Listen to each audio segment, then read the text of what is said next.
Good evening. Swamiji বলতেন, যে ভালো রান্না করতে পারে না সে ভালো সাধু হতে পারে না। মন শুদ্ধ না হলে ভালো সুস্বাদু রান্না হয় না। আর ভালো রান্না করতে গেলে খুব বেশি কিছুর প্রয়োজন হয় না।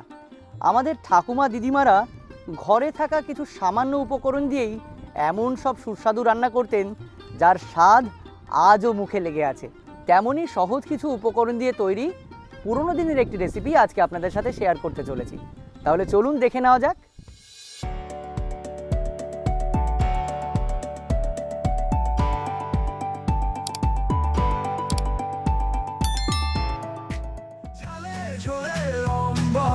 মজা আছে সবেতে, দেখা হবে বন্ধু প্রণবের হেসেলে। নমস্কার, প্রণবের হেসেলে আপনাদের সকলকে স্বাগতম। আজকে আবারও চলে এসেছি নতুন একটি জায়গায় নতুন এক রেসিপি নিয়ে। আর আজকে বানাতে চলেছি মরিচ মাছ।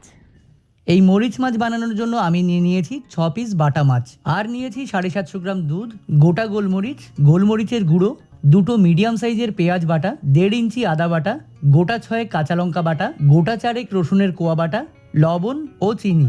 প্রথমে মাছগুলোর গায়ে ছোট চামচের 2 চামচ লবণ ছড়িয়ে মাছগুলোকে খুব ভালোভাবে মেখে নিলাম।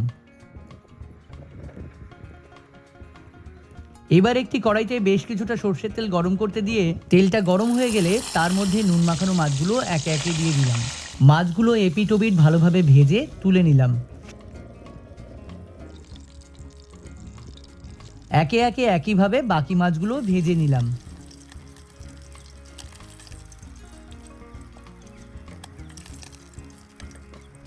এবার ওই মাছ ভাজা তেলেই গোটা 6 গোলমরিচ ফোড়ন দিয়ে তার মধ্যে দিয়ে দিলাম পেঁয়াজ বাটাটা।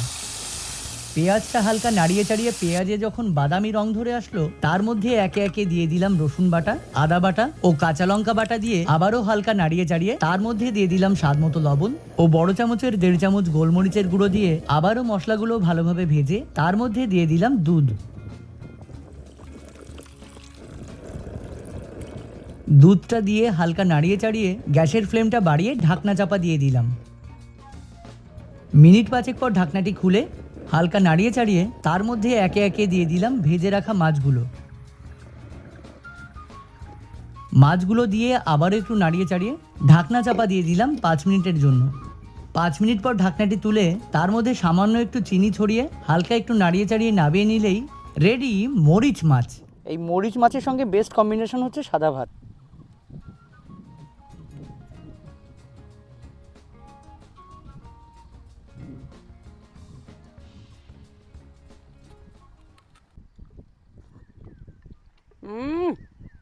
চরম। আজকের ভিডিও এখানেই শেষ করছি। দেখা হচ্ছে নতুন পর্বে। ধন্যবাদ। মজা আছে সবেতে, দেখা হবে বন্ধু প্রণবের হেসেলে।